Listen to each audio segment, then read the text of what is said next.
All right, I went down to the cigar shop and they had a stack of these boxes. These are called My Father's Cigars. And they're wooden boxes. And they sound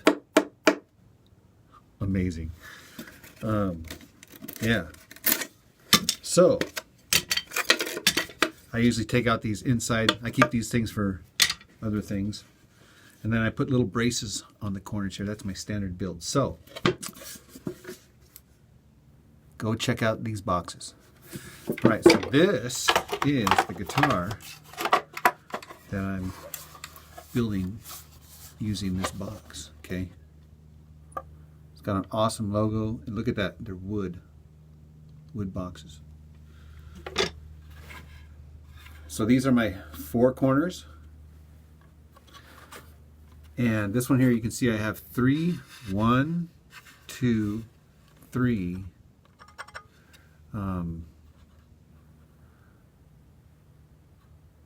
blocks underneath there, and then I have the 3 screws.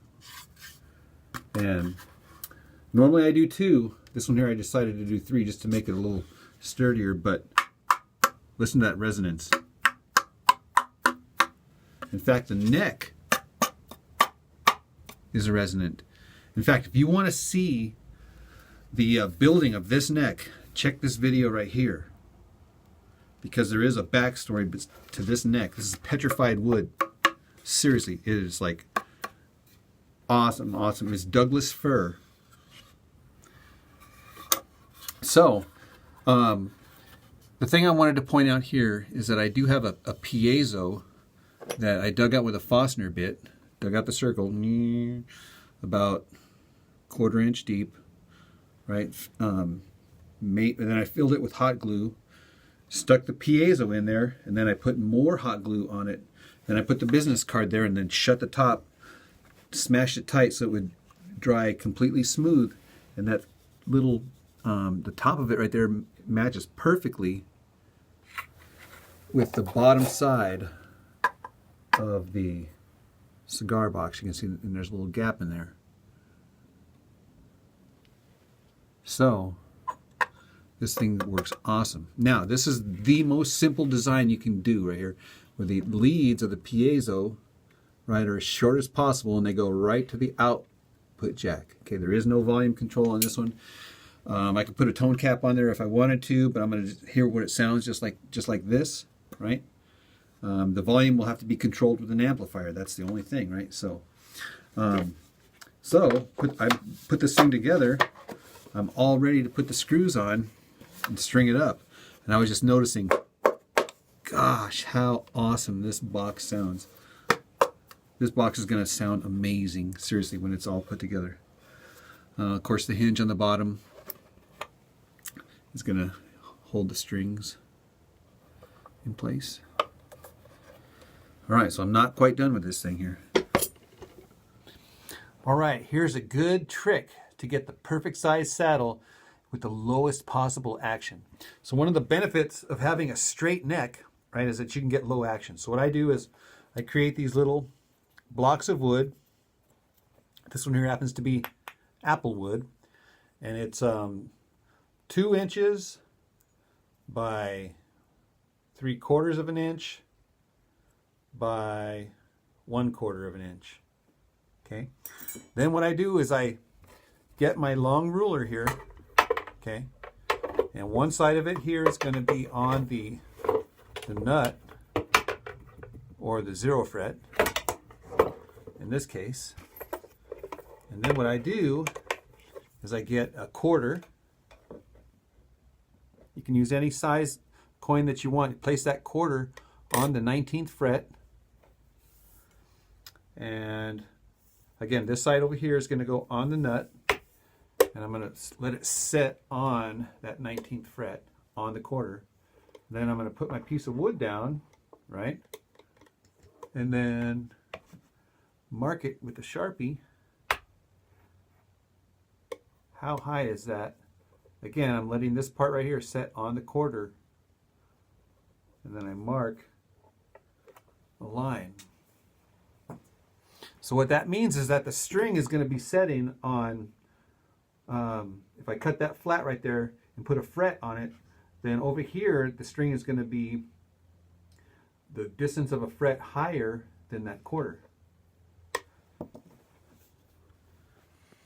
All right, so after you whittle this thing down with your pocket knife and make it smooth and sand it, get the exact shape that you want, right?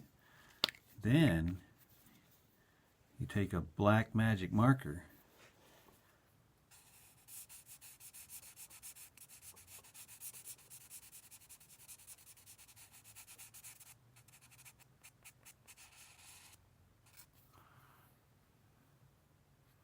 start making it look like it's a piece of ebony or something, right? So this is kind of a magic trick, right? This is a black magic trick. Black magic marker trick. All right, you can, if you choose to just stain it or leave it natural, you can paint it any color you want. Don't matter. Every one you should do different, right? Anyhow,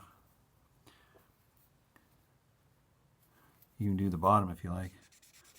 Sometimes I leave the bottom because I like to sand them down just a little bit more. If I want to get the string action to even just a little bit lower. If it's too high and you need to lower the string action a little bit, you just file off the bottom of it, right? All right, now I'm ready to put a fret in there.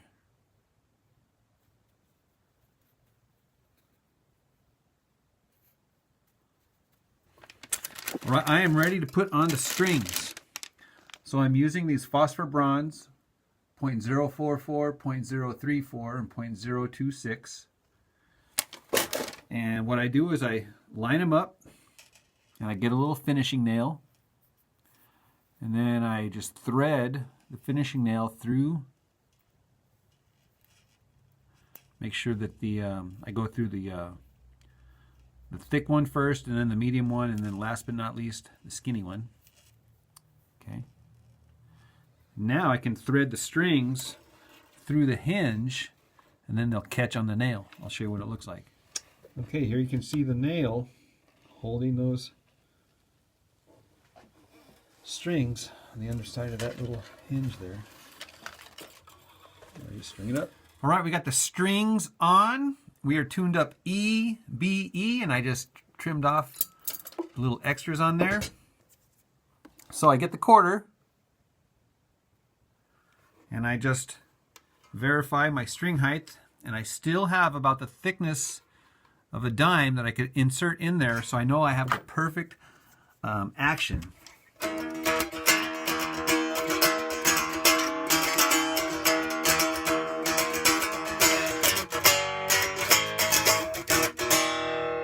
So this is the just tempered fretboard. So what I do here is I line up the frets with the harmonics, and it renders these major thirds.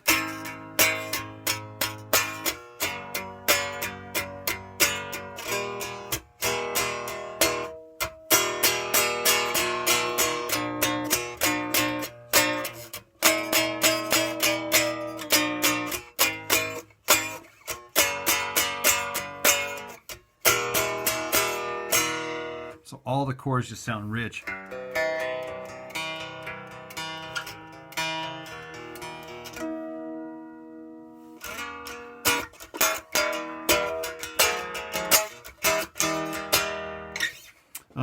Let's try plugging this guy in. Remember, I don't have a volume on here, so the volume is going to have to come from the amplifier. Okay, so I'm plugged into the Roland Microcube, and all the settings are flat.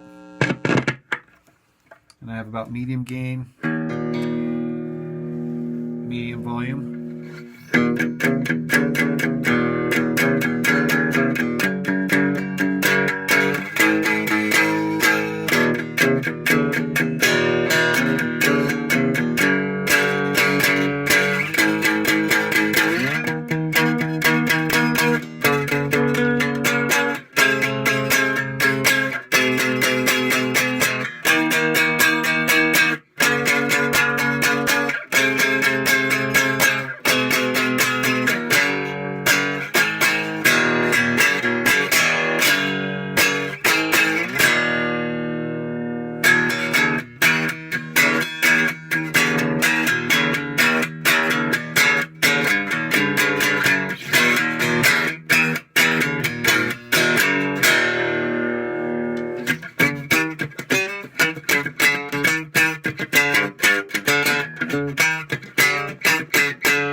Some slapback.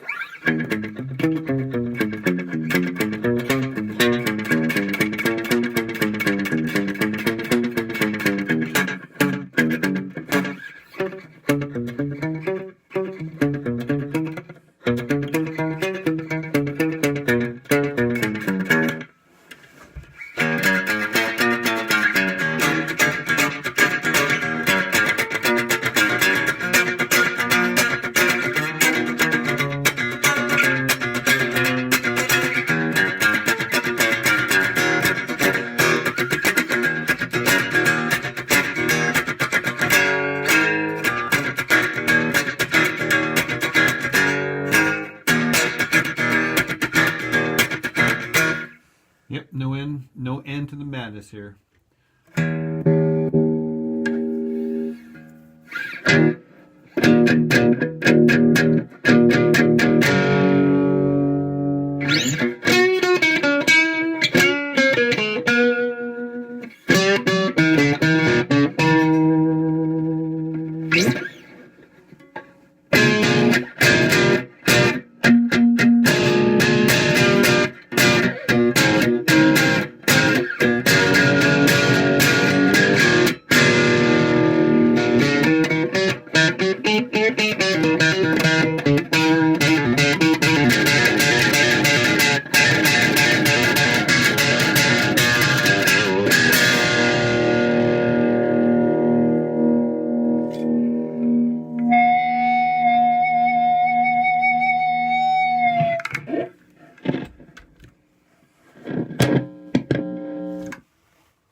All right, my father's cigars. Awesome wooden box.